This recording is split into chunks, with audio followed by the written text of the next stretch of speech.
From the signalsaz.com studio, it's the best, worst podcast you've ever heard.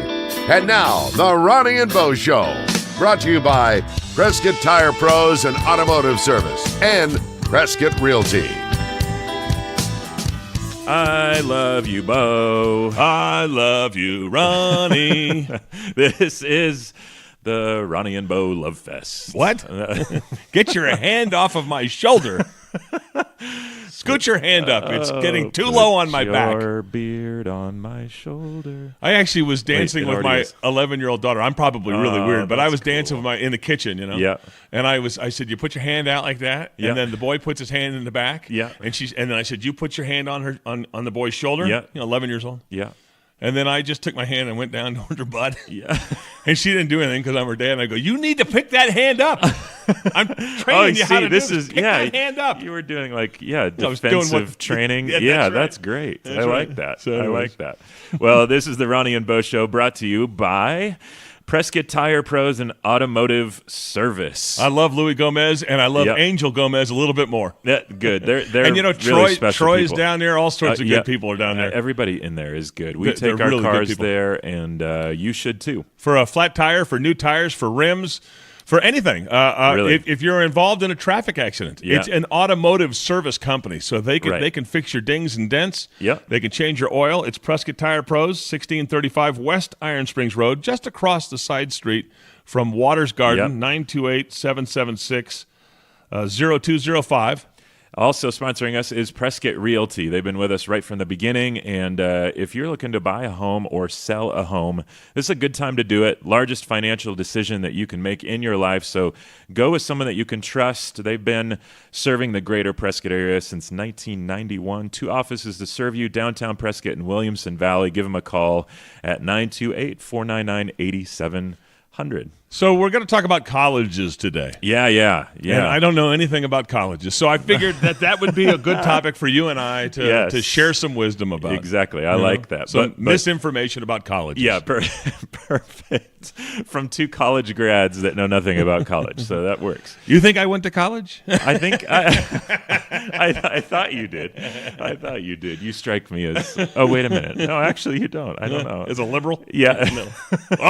Let's man. No politics. Not this time of year. Yeah, there you go. Oh man, but first, I think it's time for a Who Can Top Who on this day in history. Brought to you by signalsaz.com. We're getting good at that. Okay, so it's a battle of this day in history. I right? know everything about this day in history. I bet you do.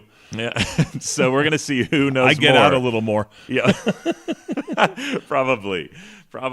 Okay, so who can top who? You be the judge of that. Okay. You be the judge of that. All right. So on this day in history, Bo, what happened? Did you know in 733? That's your favorite century.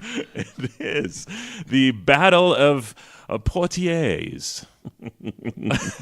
I just tune out when you do this. Go ahead. Took place between Frankish and Burgundian forces. They beat those of Al and Dallas.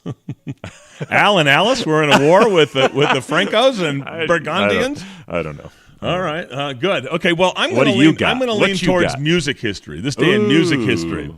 In 1964, our demos, our listener's demo right here. Okay. We're talking Is to this our listener's we're talking to old hippie right here. All right. Old hippie, hot old hippie. I know hot who old you're talking hippie about. is going to She love this listens. fact. Yep. In 1964, Manfred Mann started a 2-week run at number 1 on the U.S. singles charts with "Do-Wah Diddy Diddy." Oh man. Yeah, I like that.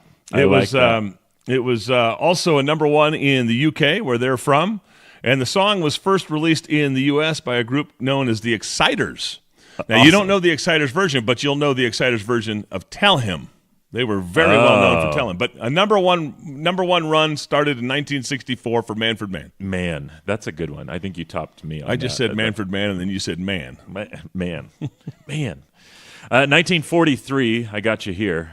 The Burma Railway completed its work by Allied POWs. Oh, yeah. Yeah. Exciting. Yeah, that's right. No, that's right. Top that, Bo. And you know what? Amazingly, it ran in and out of Burma. I will top that. Okay. I'll take that challenge. Top that. On this date in 1970, Yeah. the Jackson 5 Oh, what? had another number one What? with I'll Be There. Ooh. You See, and I. You're, Does that make you cringe? No, it doesn't. It should. I enjoy it. Yeah. On this day, Bo, in 1702. 1702. Yes. Walrod the Old died. He died. That was the second Walrod. Yeah, but he came after Walrod the Young. Yeah, well, the Walrod the Young didn't die because he was still very young. But Walrod the Old, he died. He died on this date. Yes. And you know what? About 30, 40, 50 years earlier, Yeah. Walrod the Older Oh, my goodness. had already died. Do you have anything else to top? I got a couple. on that? How many do you have? Let's just, how many are you you're gonna give me? wrapping us up. This is it. I'm Okay, done. well, then I've got to give you a couple here. I got nothing. Okay, in 1987 on this date, the Bee Gees, this is pretty interesting to me. Okay. The Bee Gees became the only group to have a British number one single Yeah. in each of the three decades, the 60s, the 70s, and the 80s. Oh, man. In 1987, That's good. That's they good had for another them. number one, Yeah. making them a three-decade number Okay, one all art right. group.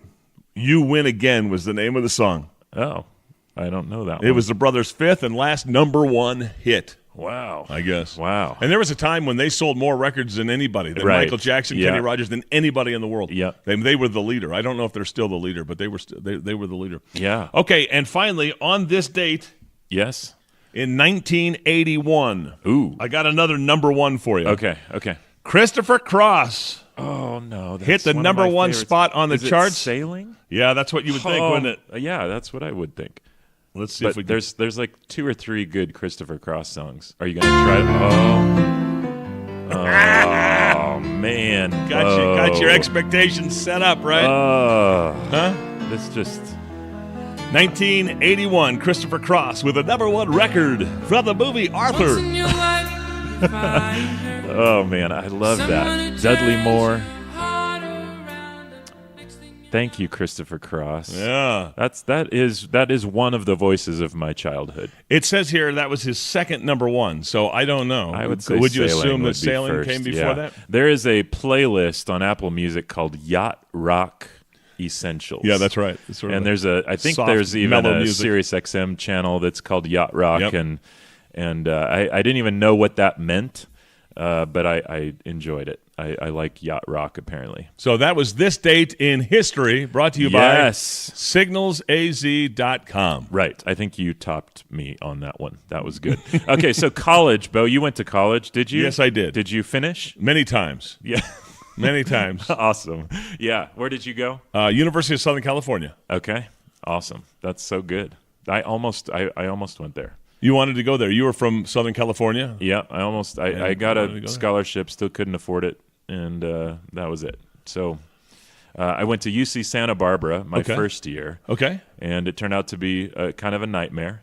You weren't digging the vibe? No, It wasn't you. It wasn't. I had And, friends that went to UC Santa Barbara, and Yeah. it is you have to be that creature. Yeah, that's for You really sure. do. I understand Yeah. what you're talking about. Yep. And so I ended up transferring to a small private Christian university in Northwest Arkansas. Nice. Yeah, that you talk about. You got culture away from shock. those surfers, didn't you? You taught those surfers from Santa Barbara a Yeah, thing or two. exactly. I'll show you. I'll move to Arkansas. Exactly. Where- where men are men and Yeah? women are men too. What? That's the trouble. But it was that was a culture shock. I'd never been further east than Arizona before I went to college out there. Huh. And Then why didn't you go to New Mexico or Texas? I don't know. You had to go all the way to Arkansas. I did. Okay. It turned out to. But it was a great experience. John Brown University. The school is still fantastic. I love John Brown University. Arkansas left a little bit to be desired. It's a beautiful state. I was not expecting that. Home of a former president. Yeah. That's true. Bill. Yeah. Bill. William Jefferson. How you feel about that? Hey, bring me a pizza. Bill Clinton, former governor, and really kind of an interesting, state there. Big bugs, Are there? Lots of big bugs there in Arkansas. I'd fly in on a chigger every year. Way. Yeah, that's the state bird actually of Arkansas is the chigger. If you're not familiar, chigger is it's a bug that burrows its way under your skin. Yep. And then sucks all the blood from and then when you itch your body. arm, it moves. Right. Right. Where you itch, where it's at. It's fitting that is the state bug. In the state that launched the career of Bill and Hillary. There you go. The The blood-sucking leeches of... Right. Never mind, I'm not That's too political. I know. Jeez. So, I don't know. I've got an 11-year-old, a 10-year-old. You're in the same ballpark with two of your kids, right? Yep. So, we've got about 7 or 8 more years to start saving money. Yes. Can I borrow some money? Yeah, seriously. Can I borrow about $30,000, $40,000? We are way too late. Yeah, that's right. A year.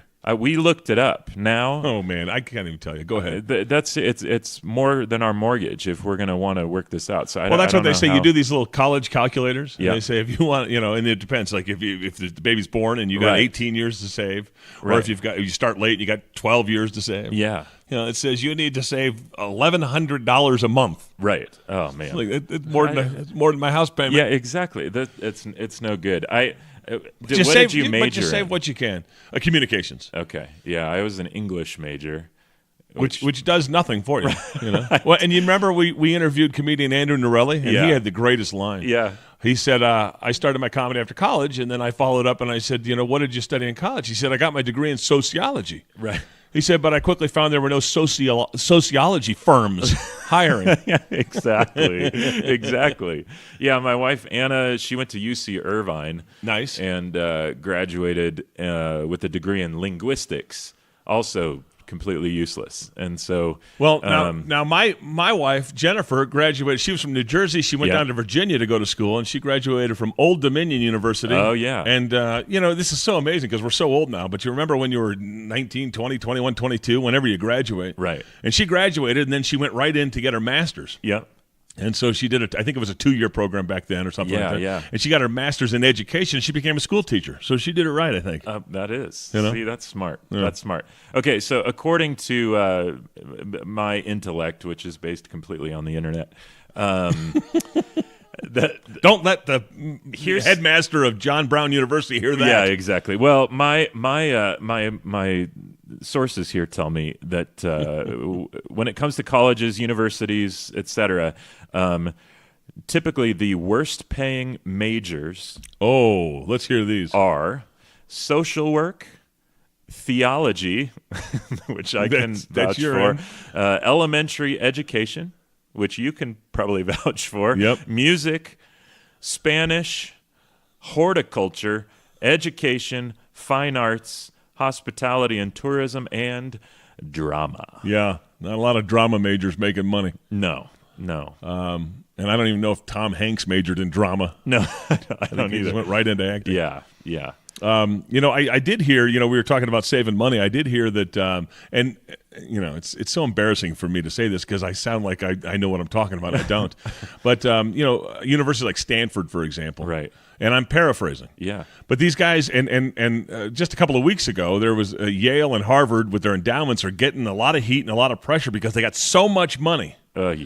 And the government wants to tax that money, which is not, it depends what side, let's make it. But they've got so much money. And I heard a couple of years ago that in Stanford's case, yeah, I mean, I want to say $2 billion in an endowment or something like that. Yeah. And in Stanford's case, there was a rumor or something that they said if your kid goes to Stanford or can get into Stanford, because the endowment is so huge, they'll pay for it. Wow. And if you if your kid can pass the tests and get the SATs or whatever it is to get into Stanford, if you're a household that makes $65,000 or less, they'll and you send your kid to college to Stanford, they'll pay for school. Wow. Because of the endowment. Now, if you're in a household, the same situation, and your household income is $45,000 or less, and your kid is smart enough to get into Stanford, they'll give you your schooling and your board. Wow. Room and board. So it's interesting. I don't know if that's 100% accurate, but that's what's happening with these guys. It kind of makes sense. So much money. My family was in that bracket where they made too much to qualify for a full ride, scholarship help. but not enough to pay for it completely outright, And I think that's where most families are. I guess the majors with the best pay are engineering, economics, and physics. So I guess you go to be a rocket scientist, or you go to work for Microsoft or Apple or Intel or whatever. But I guess that that kind of makes sense. Did you know that Harvard Stadium, which I assume is at Harvard, was the first reinforced concrete structure in the world? Wow, didn't know that. Yeah, I didn't know either. I didn't care, and I don't even know what that means, actually. Did you know, speaking of Harvard and stadiums, did you know, let me see if I got this right. I'm getting nervous. The starting quarterback for Princeton University. Oh, yes. Football team? Yes. Between 1981 and 83? Yes. My brother, Brent Woods. Man, that's amazing. That's so cool. Yeah, very proud. I like that. Brent Woods, he should have moved to Brentwood. No. After. No, he shouldn't have. Yeah. No, he's living nice and large in San Diego. Oh, so he's doing good. That's good. That's good. Did you know that the word alumnus is Latin meaning a pupil, and literally it means a foster son? I didn't know that. Yeah. So I guess if you're an alumnus, then you're a foster kid of the university, I guess. Some famous college dropouts. Yeah. You hear stories like this every once in a while, right? Right, yeah. Reggie Jackson. Oh. He's the famous baseball player. Wow. And Steve Jobs. Yeah. You know that. Man, well, he could have afforded to. Yeah. He couldn't at the time. Yeah, probably. What are you saying? Probably not. Ben Affleck, Woody Allen, Hans Christian Andersen, Dan Aykroyd. Nice. Kate Beckinsale, James Cameron, and Mark Zuckerberg. All Facebook. college dropouts. Man. Did you know that before the Civil War, disbelief in the Bible or profaning the Sabbath were campus crimes at Yale? How the times have changed. That was, well, of course. I mean, that was before the Civil War. After the Civil War, it's, right. It's all things go. Right. Well, same vein, Harvard's early published rules announced that the chief aim of the school was to know God and Jesus Christ, which is eternal life, and therefore to lay Christ as the foundation of all sound knowledge and learning. So we were back in New Jersey. Yeah. And my brother went to Princeton, and so I'm a fan of Princeton. And we were back in New Jersey where my wife's family is, and we decided to take a detour, and the four of us go to the Princeton University and just show the kids. And the main reason was because they're really young, and it's centuries old. Yeah. So I figured it would look a lot like Hogwarts in the architecture. Yeah, exactly. So anyways, we're over there for a day, having a good time, showing them looking at the architecture, showing them the football stadium, just walking across the campus. Yeah. It was just a regular school day. Yeah. And we're out there on vacation doing this stuff. And I knew that the acceptance rate is around 7%. Okay. So of all nuts. of all the applications, they select about 7%. Wow. Okay. Yeah. Or I think that's right. I could be off by a couple of percentage points, Yeah. but it's really, really low. Yeah. And so the four of us are walking through the campus, and there are people walking to class and stuff like that. Wow. And so I understand that the acceptance rate of the applications. Right. I understand that number and Right. that equation. Yeah. So I'm walking across campus, and I'm talking to the kids, and I said, "Kids, the acceptance rate is 7%." So you know what 10% is, right? That's 1 out of 100. So and I was explaining percentages, and we were walking across. Yeah. I said 7%. Yeah. And I said, and then I guesstimated how many high school kids there were in the country. Right. Yeah. Which is wrong for the equation. Right. Knowingly wrong. And I said, that means that only 7% of 20 million or 300 million, I don't know what I said, kids in America will get accepted. Yeah. Now, I know that equation is wrong, right? Because they're not all going to apply. But I was trying to make a statement, make a point. Right. A student walked diagonally across from us, passing us, Yeah. overheard me. And he turned when he got past me. He turned and said, "Actually, it's 7% of about 20,000. That's the only. That's how many people apply." And I knew that, but I was trying to make a point. But he corrected me, and it was so wonderful. Well, you're it was at great. Princeton. It was great. It makes sense. But and Yale, for example, selects a freshman class of about 1,300 from nearly 20,000 applications each year. Wow.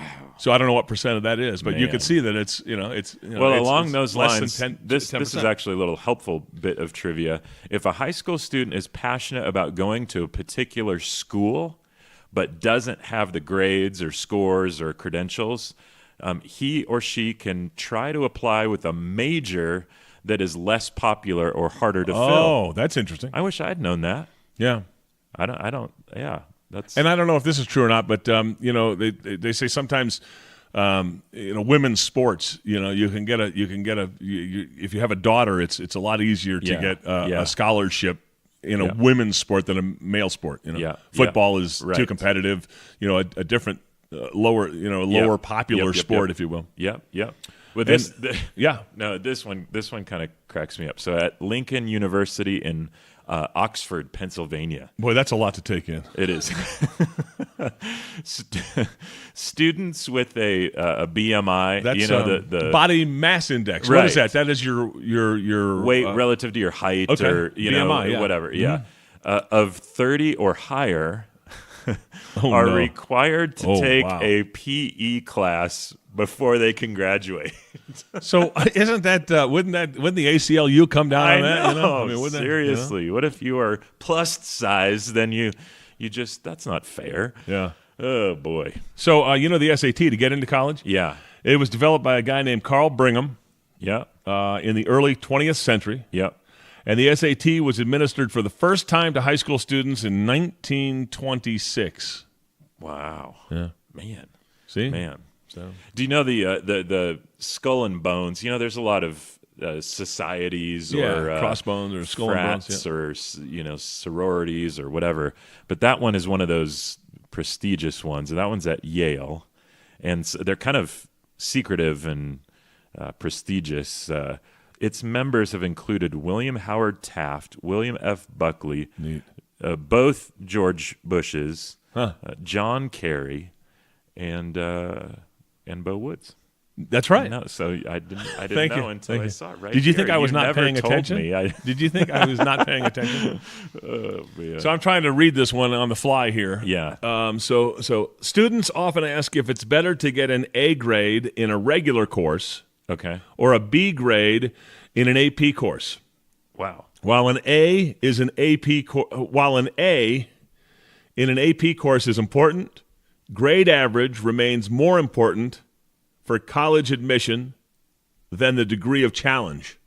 So do you understand what that means? Okay, I got you. Yeah. So I took AP classes. Everybody wants to take AP classes, but and that's fine. And if you do well in that, but they're saying it's better to have there's better more to get emphasis the A in a regular class than a B or a C in an AP. Right. Interesting. So it says, So it says it's important for college admission. Anyways, never mind. Grade average is more important. Gotcha. Than the degree of challenge. That's. I wouldn't know that. You'd think it'd be the opposite, right? Yeah, exactly. Because everyone's going that way. The term Ivy League, we've heard that. Princeton's Ivy League, isn't it? Yeah, Princeton. There's about 8 of them, aren't there? Okay, Maybe 10. So Ivy League was officially used in 1954 to describe an athletic conference involving the schools. Okay. Which I didn't know. That's kind of Pac-12 or Big Ten or whatever. So the term Ivy was first used by a sports writer in 1933. Ivy League schools are also called the Ancient Eight, or just the Ivies. Well, they were founded in the early ones. Yeah, the earliest in the country. Right. I think so. Yeah. So there were 8. I mentioned 8, and then you confirmed that. I was nervous. I was nervous because I grew up in the West Coast, and it was always the Pacific Athletic Conference. Oh yeah, and it'd be interesting, and you can see people's history by right. It was I was there when it was the Pac-10. Oh yeah. And I won't call it the Pac-12 because it's not cool. It's just now it's the Pac-10, and I'm sure there are people who were around when it was the Pac-8. Right. Yeah. Let's see if we can figure out the 12. Can we? Okay. There were 2 in Los Angeles, USC, UCLA. 2 in Arizona, Tucson and Phoenix. Yep. That's 4. ASU, University of Arizona. 2 in Washington State and University of Washington. Okay. 2 in Oregon. Okay. Oregon State and Oregon. And how many is that? That's 4, 5, 6, 7, 8. There's and then Utah. Northern California. Oh, okay. So Berkeley and Stanford. Stanford, yeah. So that's the Pac-10. Yeah. And then I don't know where the other 2 came from. either. I think when they rearranged the Big 12 and they brought 2 from wherever, somewhere else. Yeah. That's why I always know it as the Pac-10. Yeah. Exactly. All right, let's wrap this up. This is good. You ever, when you graduated, you got that goofy outfit they make you wear? Yeah. You know, with the cap and the gown and the tassel, and it's supposed to be on one side and not the other. And, you know, the graduation cap was initially a hood, like a Jedi thing. Wow, something. okay. Yeah, and is believed to date back to the Celtic time when Druid priests wore capes and hoods to symbolize their intelligence. There you go. And now it's just for scaring little kids on Halloween. Exactly. The Ronnie and Bo Show brought to you by Prescott Realty with 2 offices to serve in Prescott and Williamson Valley. You can reach them at 928-499-8700 or check them out at PrescottRealty.com. They've got specialists, including first-time home buyer specialists. They've got custom home builder specialists. They've got new construction specialists, all right? They've designed their whole office and their whole business around real estate specialists to help you with your real estate needs. Yep, and thanks to Prescott Tire Pros and Automotive Service for being one of our sponsors. You can check them out at PrescottTirePros.com. You can give them a call, 928-776-0205. They're located off Iron Springs Road, right across from Waters Garden Center. They can help you out with any of your automotive needs. Thanks for listening to the Ronnie and Bo Show, available on your favorite podcast provider. Please connect with the Ronnie and Bo Show on Facebook, Instagram, Twitter, and RonnieandBoShow.com. Send comments to RonnieandBoShow@gmail.com. This is your announcer speaking. I'm Shotgun Tom Kelly.